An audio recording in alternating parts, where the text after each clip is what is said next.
तो बड़ी खबर के साथ बुलेटिन की शुरुआत कर रहे हैं। आपके साथ मैं हूं अपर्णा मौजम। यूपी में भी होम आइसोलेशन किया जा सकता है। कोरोना मरीजों को होम आइसोलेशन की सुविधा मिल सकती है। सीएम योगी आज इस बारे में ले सकते हैं बड़ा फैसला। कोरोना मरीज के होम आइसोलेशन पर फैसला ले सकते हैं सीएम योगी।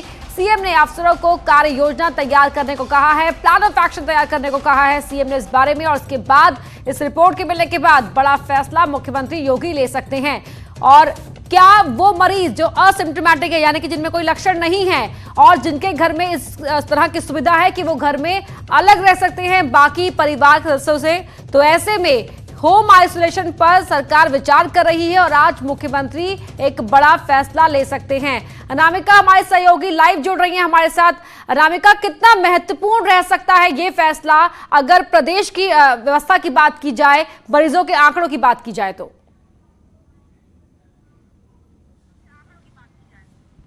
देखिए अपर्णा, जिस तरीके से यूपी में रिकवरी रेट है उसको अगर देखा जाए तो ये बहुत ही संतोषजनक है, पहली बात तो ये।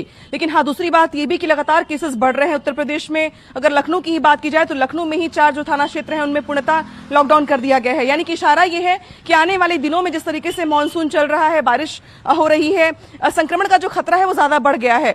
कल जब मुख्यमंत्री योगी आदित्यनाथ की देर शाम बैठक हुई थी लखनऊ को लेकर के और पूरे यूपी की बात भी की गई थी इसमें, तो ये जरूर बात सामने आई थी कि बहुत सारे लोग ऐसे हैं जिनमें ए सिम्टम है, यानी कि सिम्टम कोई है ही नहीं, फिर भी उनकी रिपोर्ट पॉजिटिव आई है।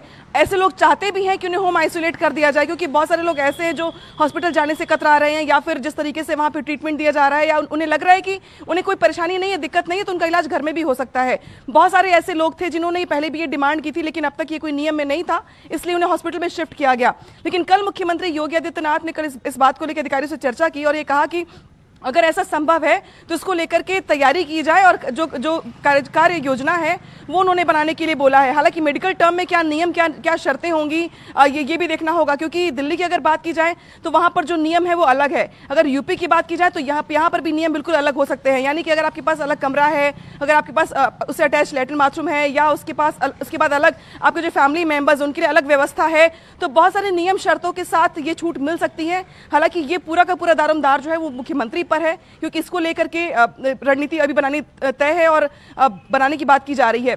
यूपी की अगर बात की जाए तो 80% ऐसे अब केसेस आ रहे हैं जिसमें कोई सिम्टम नहीं पाए जा रहे हैं। 20% लोग ही ऐसे हैं जो ये शिकायत कर रहे हैं कि सांस लेने में परेशानी हो रही है, गले में खराश है या कई दिनों से बुखार है, खांसी है, जुकाम है। लेकिन 80% लोग ऐसे हैं जिन्हें पता भी नहीं है, वो सिर्फ और सिर्फ कॉन्टैक्ट ट्रेसिंग के जरिए सामने आ रहे हैं। उसके बाद उनका जब टेस्ट किया जा रहा है तो पता चल रहा है कि फला व्यक्ति पॉजिटिव है। तो ऐसे लोग, अनामिका, तो कह सकते हैं कि जो 20% मरीज जो क्रिटिकल हालत में हैं उनकी बेहतर केयर भी हो पाएगी, क्योंकि जो मेडिकल स्टाफ है, जो हमारे अस्पताल हैं, सेंटर्स हैं, उन पर दबाव कम होगा अगर होम आइसोलेशन की सुविधा दी जाती है तो। लेकिन ये पूरा फैसला सीएम का रहेगा, देखना होगा कि क्या फैसला वो लेते हैं। बहुत शुक्रिया आपका अनामिका फिलहाल इस पूरी जानकारी के लिए।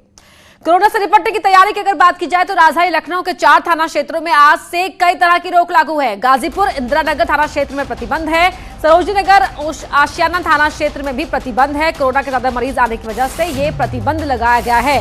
24 जुलाई रात 10 बजे तक पूरी तरह से ये 4 इलाके हैं ये लॉकडाउन रहेंगे। सभी बाजार, गल्ला मंडी, व्यावसायिक प्रतिष्ठान और दुकानें इन क्षेत्रों में बंद रहेंगी। लॉकडाउन के बावजूद सभी जो आवश्यक सेवाएं हैं वो खुली रहेंगी। सब्जी, दवा और फल की दुकानें भी खुली रहेंगी, यानी कि एसेंशियल सर्विस यहाँ पर उस पर कोई बैन नहीं है, कोई प्रतिबंध, कोई रोक नहीं है। लेकिन बाकी जो बाजार हैं, व्यावसायिक प्रतिष्ठान हैं, वहां पर रोक पूरी तरह से लागू रहेगी, पूरी तरह से यहाँ पर लॉकडाउन रहेगा। अलाउद्दीन हमारे सहयोगी जुड़ गए हैं। अलाउद्दीन, कोरोना का बढ़ता कहर और सरकार की ये व्यवस्था क्या फिलहाल नजर आ रहा है वहां पर आज?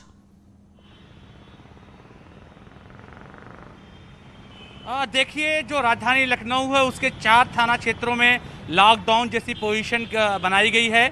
मेरे पीछे आप देखेंगे तो जिस जगह पे मैं खड़ा हूँ, इंदिरा नगर और गाजीपुर थाना क्षेत्र का ये बॉर्डर है। हालांकि बैरिकेटिंग लगी हुई, लेकिन अभी भी लोग बहुत ज़्यादा जागरूक होने के लिए तैयार नहीं हैं। आप साफ तौर से देखेंगे कि उस साइड से गाड़ियों के आने का सिलसिला जारी है, लेकिन इस सब के बावजूद क्योंकि बैरिकेटिंग की गई है तो उसके बाद लोग रिटर्न अपने दूसरे रास्ते को अख्तियार कर लेंगे। एक बड़ा मसला जो पेश आ रहा है वो ये है कि जितने भी इन थाना क्षेत्रों में राष्ट्रीय राजमार्ग और स्टेट हाईवेज पड़ रहे हैं उन पे आवागमन की पूरी छूट दी गई है। तो एक बार आप ट्रैफिक को भी देखिए और समझिए इस बात को कि मोहल्लों में तो आमदोरफ्त कम है, लोग आना जाना कम है, लेकिन सड़कों पर भीड़ किसी भी तरह से कम नहीं है। इंदिरा नगर थाने की तरफ रोड जाती है और बदस्तूर आप ट्रैफिक देखिए तो आपको ठीक ठाक ट्रैफिक मिल जाएगा।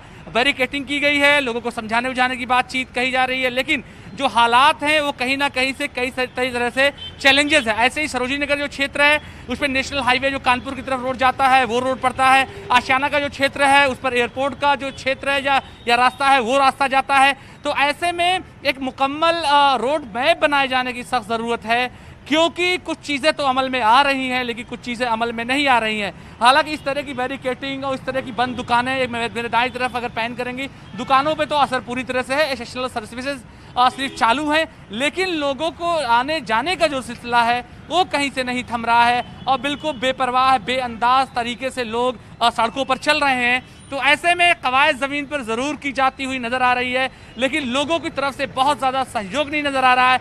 शायद ये लोग सख्ती अभी मांग रहे हैं, सख्ती, इन्फोर्समेंट की सख्ती, क्योंकि ज़मीन पर अगर सख्ती नहीं होगी तो चीज़ें बेहतर नहीं हो पाएंगी। और बिल्कुल अलाउद्दीन, हम आपके पीछे भी कई लोग देख पा रहे हैं, ऐसे भी लोग हैं जो मास्क नहीं लगाए हुए हैं। जानने की जरूरत है, आप सुबह से ही वहां पर लगातार फेस पूरे एरिया को कवर कर रहे हैं, आपने बात भी की होगी कई लोगों से, क्यों इस तरह की लापरवाही दिखा रहे हैं? सरकार व्यवस्था बना रही है हम सबके लिए, तो फिर आखिरकार नियमों का पालन करने से परहेज क्यों है?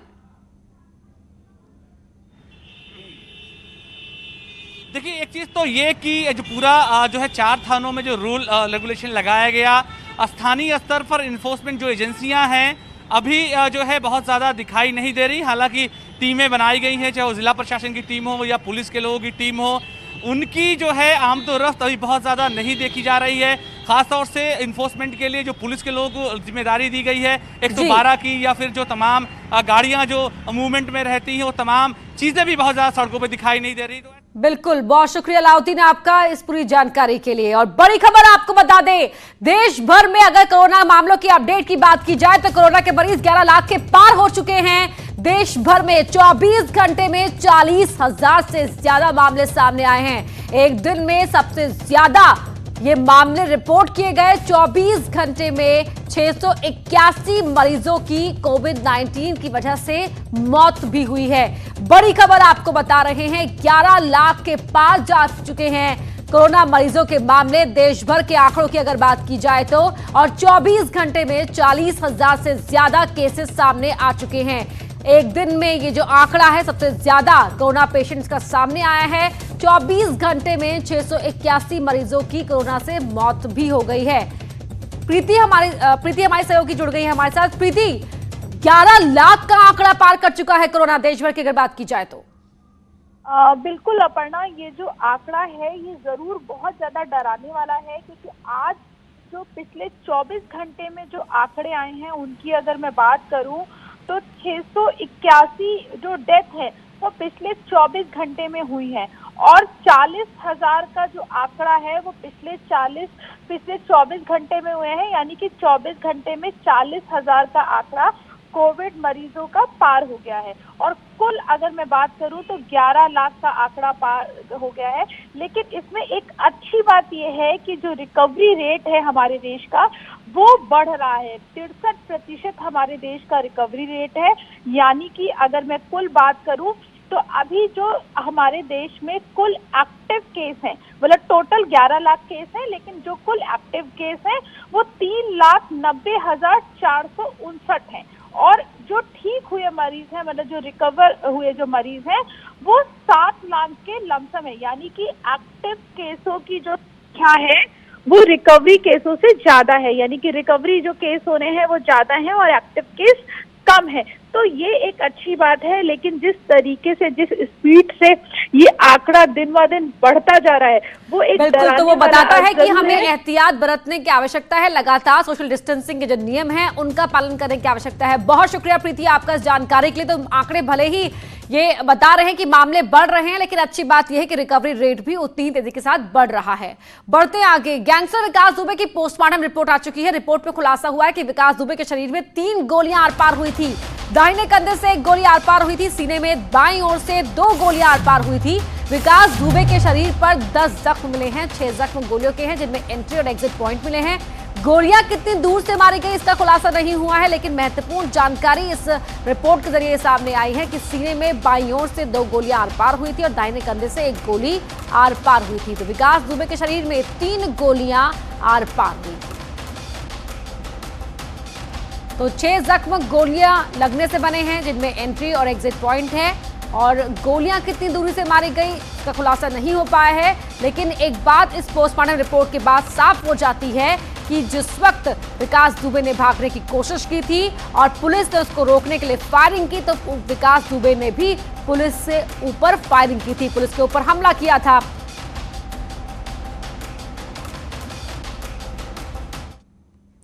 वहीं 50,000 का इनामी बदमाश गिरफ्तार हुआ है चित्रकूट से। जी हां, पुलिस से मुठभेड़ के बाद हेमराज यादव को गिरफ्तार किया गया है। इससे एक अवैध तमंचा और कारतूस भी बरामद किया गया है।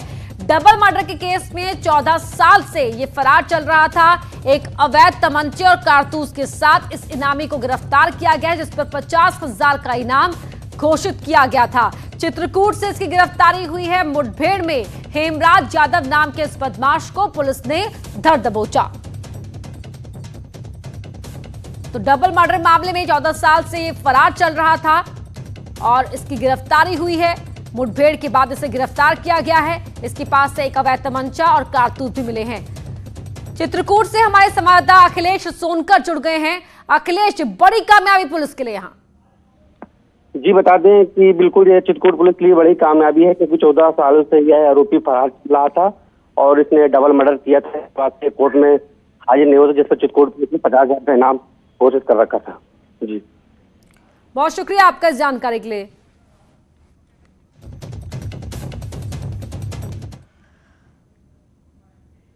अगली बड़ी खबर आपको बता दें प्रयागराज से, जहां प्रयागराज में एसओजी और बदमाश के बीच मुठभेड़ हुई है। मुठभेड़ में 25,000 के इनामी सुनील को गिरफ्तार किया गया है।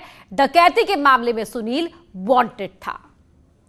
तो प्रयागराज से बड़ी खबर आपको बता रहे हैं, जहां एसओजी और बदमाश के बीच मुठभेड़ हुई और मुठभेड़ में सुनील नाम के वांटेड को पुलिस ने धर दबोचा। डकैती के मामले में सुनील वांटेड चल रहा था।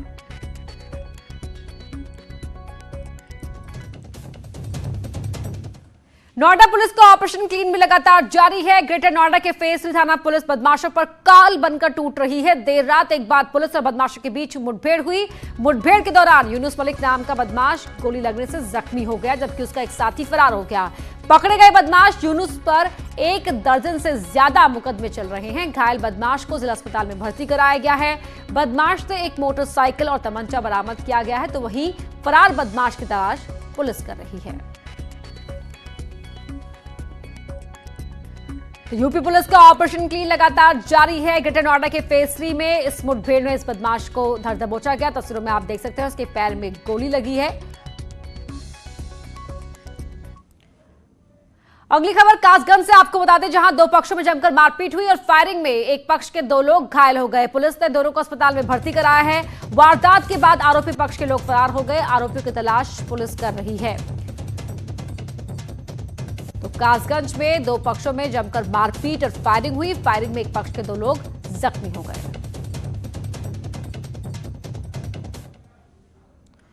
और यहां रुकेंगे एक छोटे से ब्रेक के लिए, जल्द लौटते हैं।